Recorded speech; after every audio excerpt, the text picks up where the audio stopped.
Bonjour, c'est Jules Lavie pour Code Source, le podcast d'actualité du Parisien. L'inquiétude grandit pour le couple de Français détenus en Iran depuis 3 ans, Cécile Collaert et Jacques Paris. On a appris le 3 juillet leur inculpation pour espionnage au profit d'Israël, complot pour renverser le régime et corruption, des chefs d'inculpation passibles de la peine de mort en Iran. Le ministère français des Affaires étrangères présente Cécile Collaert et Jacques Paris comme des otages d'État utilisés par Téhéran comme moyen de pression. Dans Code Source aujourd'hui, la sœur de Cécile Collaert, Noémie Collaert, nous raconte son combat pour essayer de faire libérer sa sœur et son compagnon.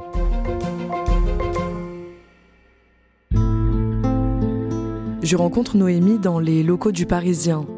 Elle habite à Lyon, mais elle est venue passer la journée à Paris pour rencontrer différents médias et leur parler de sa grande sœur, Cécile Collaert. Depuis son incarcération en Iran, Noémie se bat sans relâche pour la faire libérer. Elles ont toujours été très proches. C'est vraiment l'exemple parfait de la grande sœur parfaite. C'est ma meilleure amie, c'est ma confidente, c'est toujours la personne qui vous appelle pour savoir comment vous allez, pour vous inviter à manger. Elle est là pour moi quand ça va pas, et inversement. Enfin voilà, c'est vraiment quelqu'un de très important dans ma vie. Noémie a 35 ans, sa sœur 40. Elles ont grandi en Alsace, entre Colmar et Mulhouse, et elles ont 2 autres frères, Cécile et l'aîné. Noémie m'explique qu'ils sont une famille unie, ils s'entendent bien. Elle se souvient aussi que depuis l'enfance, Cécile a toujours eu la tête plongée dans les livres. Quand elle était petite, elle a toujours aimé lire très vite. Elle a toujours eu le nez dans les livres. C'était vraiment quelqu'un de très cultivé, voilà, qui adore lire, qui adore la poésie, qui adore le théâtre. C'est elle qui m'a donné le goût de la lecture. Je sais que c'est aussi pareil pour mes frères. Elle a beaucoup contribué, en tout cas, à leur donner goût à la culture. Après le lycée, Cécile part faire ses études à Strasbourg, puis en région parisienne, pour devenir enseignante, comme ses parents. Elle tente toujours de garder le lien avec sa sœur, en l'emmenant au théâtre et au cinéma à Paris. Après ses études, Cécile s'installe à Paris et elle enseigne dans un lycée dans les Yvelines. Noémie, elle, part vivre à Lyon et devient graphiste. Elles s'appellent toujours régulièrement, elles partent en vacances ensemble et elles se rejoignent autour de repas de famille. En février 2022, lors d'une réunion de famille, Cécile leur parle d'un voyage qu'elle prépare depuis quelques mois. Elle part en Iran avec son compagnon, qu'elle connaît depuis plusieurs années, Jacques Paris. Ça faisait une dizaine d'années, voire plus, qu'elle me parlait de l'Iran. Elle avait même envisagé un jour qu'on fasse un road trip entre frères et sœurs jusqu'en Iran. Voilà, je sais que c'était un pays qu'elle voulait vraiment découvrir. Je sais que Jacques y avait déjà été. Il avait vraiment beaucoup aimé ce pays. Moi, c'est un pays aussi que je rêvais de découvrir. J'étais pas inquiète, j'étais plutôt contente pour elle qu'elle réalise ce rêve enfin. Après, mon père qui est plutôt papa poule, lui, par contre, ça l'a inquiété. Effectivement, en fait, les réactions ont été assez différentes selon les membres de la famille. Cécile voyage beaucoup, en Afrique, en Asie, en Amérique du Sud, donc Noémie ne s'inquiète pas. Elle sait que sa sœur a l'habitude de voyager et qu'elle est prudente. Le 28 avril 2022, Cécile et Jacques décollent pour l'Iran. Ils doivent y rester 10 jours. Tout a l'air de très bien se passer. Ils nous envoient tous les jours des photos, des messages sur le WhatsApp, le groupe WhatsApp familial, des photos de ce qu'ils visitent, de ce qu'ils mangent, quelques selfies d'eux où ils ont l'air hyper heureux. On reçoit des messages hyper enthousiastes. Voilà, donc tout a l'air de très bien se passer jusqu'au 7 mai où on n'a plus de nouvelles.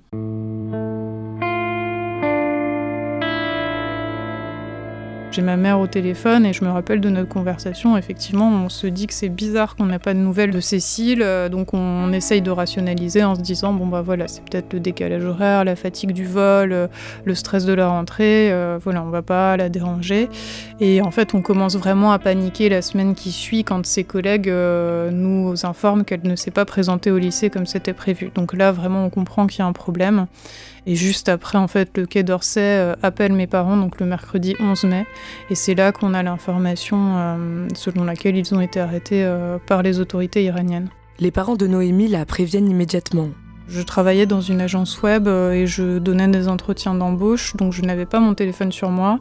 Et quand je sors et que je retourne à mon bureau, donc je vois mon téléphone, un appel en absence de ma mère et un SMS derrière en me disant ils ne sont pas rentrés d'Iran, ils sont en prison.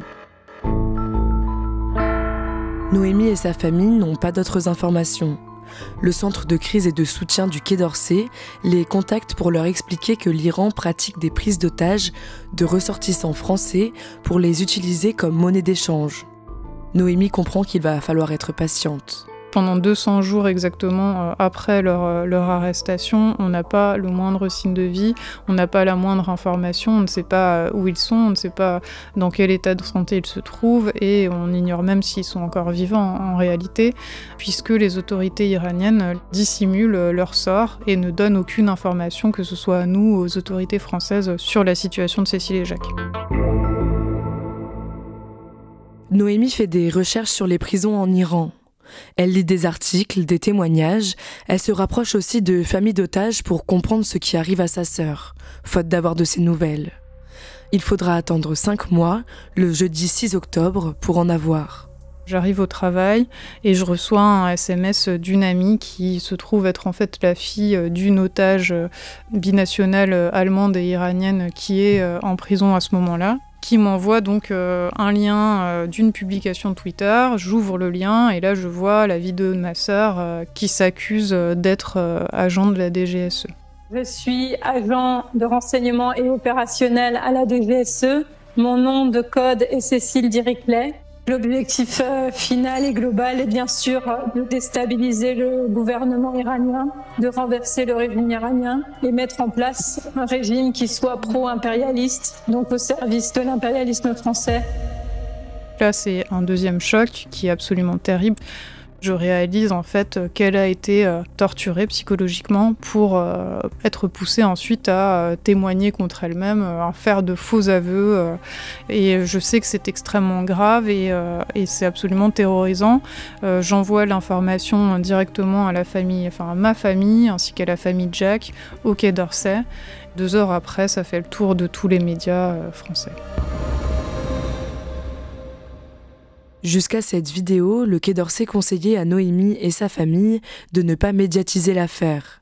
À ce moment-là, pour eux, c'est le moment de parler à la presse de l'arrestation de Cécile et Jacques 7 mois après, puisque la vidéo fait déjà le tour des médias. Le 22 novembre, Noémie et sa famille lancent un comité de soutien, Liberté pour Cécile. Ils font une première conférence de presse pour expliquer ce qu'il s'est passé.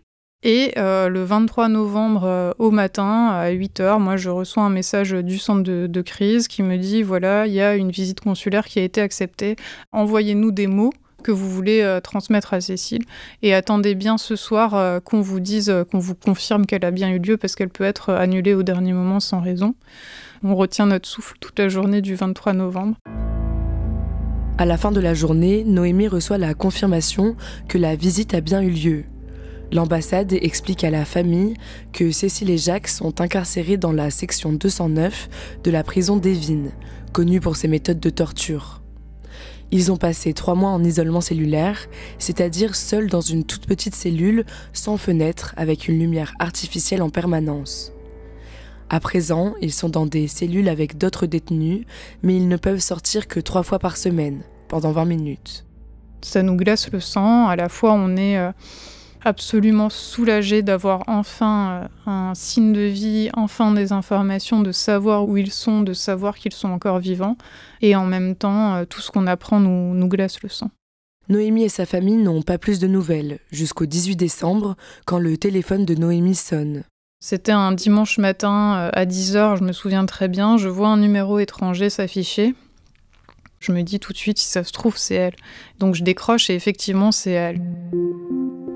Donc je l'entends de l'autre côté du téléphone en pleurs, elle dit mon nom et puis tout de suite une femme qui prend le téléphone et qui me dit vous êtes qui pour Cécile Collère ? Donc une femme qui parle très bien français et qui me dit vous êtes qui pour Cécile Collère ? Confirmez votre identité, quelque chose comme ça. Donc je dis je suis sa sœur et elle me repasse Cécile. Donc Cécile en pleurs, moi aussi. Cécile me demande le numéro de ma mère parce qu'elle veut l'appeler pour faire une visio.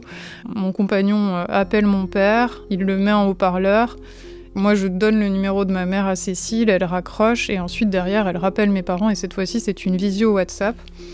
Mes parents posent tout de suite les premières questions qu'on se pose, c'est-à-dire où est-ce que tu dors, est-ce que tu es bien traité, qu'est-ce que tu manges, tout ça. Et en fait, ils se rendent très très vite compte que ma sœur ne peut pas parler, qu'elle n'est pas libre de s'exprimer, puisqu'elle est très évasive, ils sentent qu'elle est gênée dans ses réponses. Elle coupe court. Par contre, elle les supplie quasiment de lui envoyer des livres pour tenir le coup. Il y a plusieurs appels ensuite, très courts, avec de gros problèmes de communication. Ils ne sont pas réguliers, jamais prévus, et ils sont très surveillés. Donc Noémie et sa famille doivent faire attention à ce qu'ils disent. Et au bout d'un moment, on comprend que en fait, ce qui lui fait du bien, c'est de lui parler, lui donner des nouvelles très terre à terre de la famille, des neveux, des amis. Et du coup, en fait, on va commencer à capitaliser là-dessus. Avec ma famille, on se crée des listes de nouvelles qu'on se partage toujours pour être prêt au cas où elle appellerait. Et on sent qu'effectivement, son visage s'illumine quand on lui donne ces nouvelles-là. Elle, de son côté, ne peut pas nous dire grand-chose, donc on doit lire un peu entre les lignes pour comprendre un peu ce qu'elle vit. Elle nous dit un jour « j'écris des romans dans ma tête », donc on comprend qu'elle n'a pas de quoi écrire. Un jour, elle nous dit « je plie mon lit pour pouvoir circuler dans ma cellule » et on comprend qu'en fait, elle dort sur des couvertures, puisqu'un lit, ça ne se plie pas.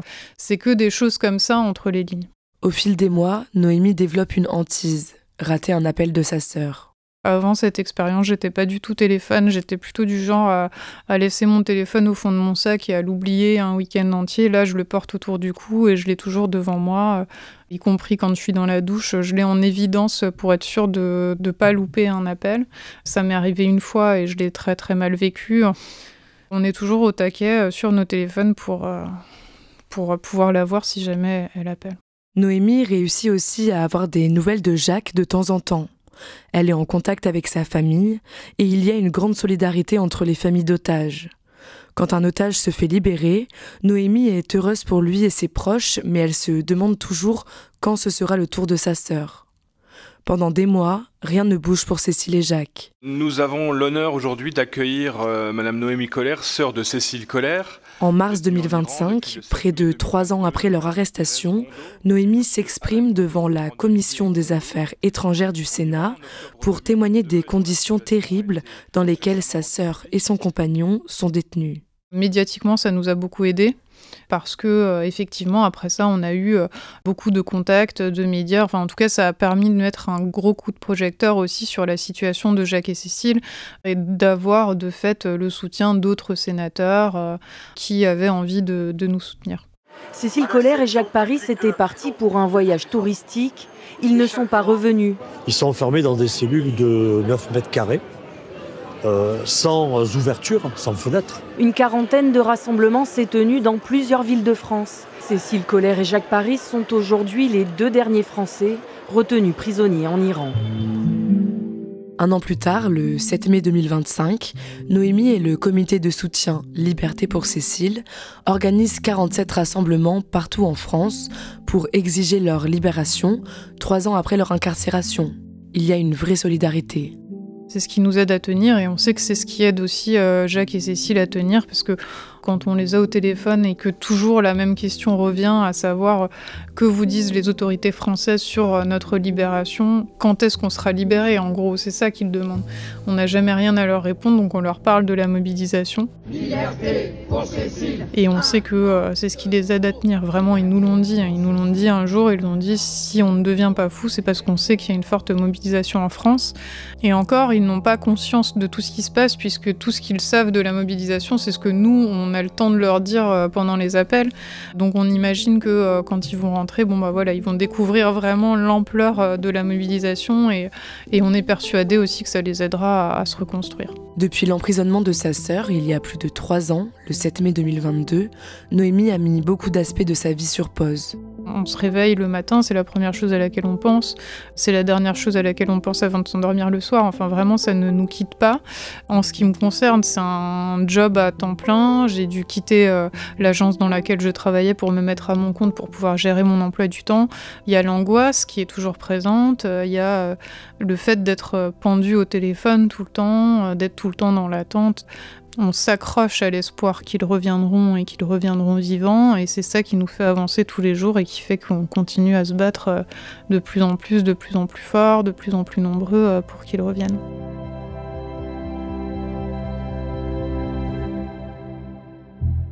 Depuis le mois de juin, les tensions de plus en plus vives entre l'Iran et Israël inquiètent Noémie.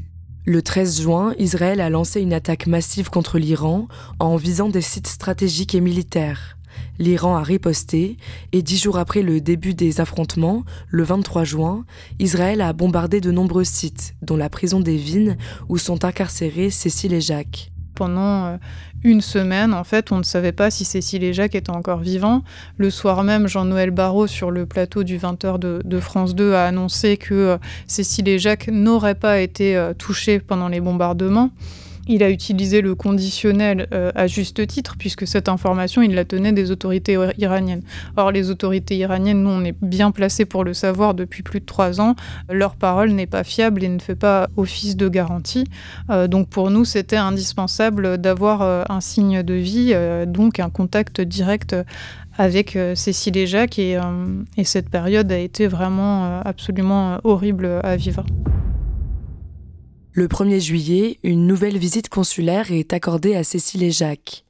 En sortant de ce rendez-vous, l'ambassade de France en Iran explique qu'ils sont inculpés d'espionnage pour le Mossad, le service de renseignement extérieur israélien, de complot pour renverser le régime et de corruption sur terre.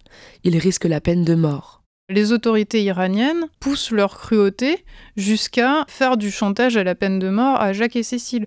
On leur notifie ces chefs d'inculpation et c'est l'aboutissement en fait d'une série de mensonges qui visent à les torturer psychologiquement.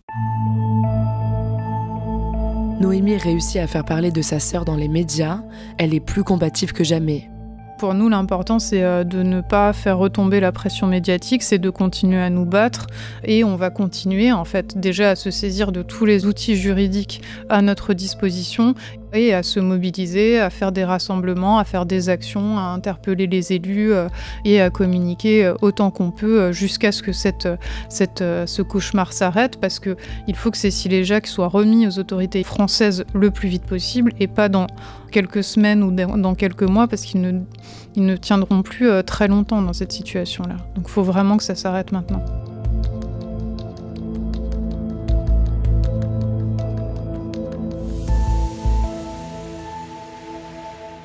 Barbara, l'Iran a libéré plusieurs détenus étrangers ces dernières années, y compris des Français.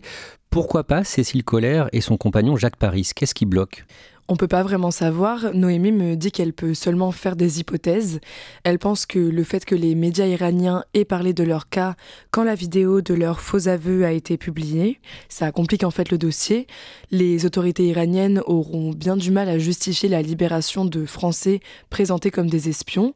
Et donc l'État iranien n'a sans doute pas envie d'apparaître comme faible face à la France en libérant ses ressortissants. Mais même si elle fait des hypothèses, elle m'a dit que dans les faits, elle ne sait pas du tout ce qui se passe dans les négociations entre les deux États. Cette actualité très inquiétante, le fait que Cécile Coller et Jacques Paris soient inculpés par l'Iran d'espionnage pour le compte d'Israël, ça a remis leur captivité au cœur de l'actualité. On parle beaucoup d'eux en ce moment. Ça lui donne de l'espoir à Noémie Coller? Oui, bien sûr. Elle m'a dit que même si elle se bat depuis des années, c'est la première fois qu'elle est autant contactée par les médias. Donc le fait que la presse en parle, ça rajoute une pression supplémentaire sur le gouvernement et ça peut que l'aider à faire libérer Cécile et Jacques. Mais pour le moment, elle est encore dans le flou. Par contre, elle garde toujours espoir de les revoir un jour. Merci Barbara Gouy. Cet épisode de Code Source a été produit par Pénélope Gualquierotti et Clara Garnier-Amouroux. Réalisation Pierre Chaffanjon. Code Source est le podcast quotidien d'actualité du Parisien. N'hésitez pas à vous abonner sur votre plateforme d'écoute préférée, à nous laisser des commentaires et à partager. On vous invite également à écouter Crime Story, notre podcast hebdomadaire consacré aux faits divers. Chaque samedi, une nouvelle affaire criminelle racontée par Claudia Prolongeau avec Damien Delsoni, le chef du service police-justice du Parisien.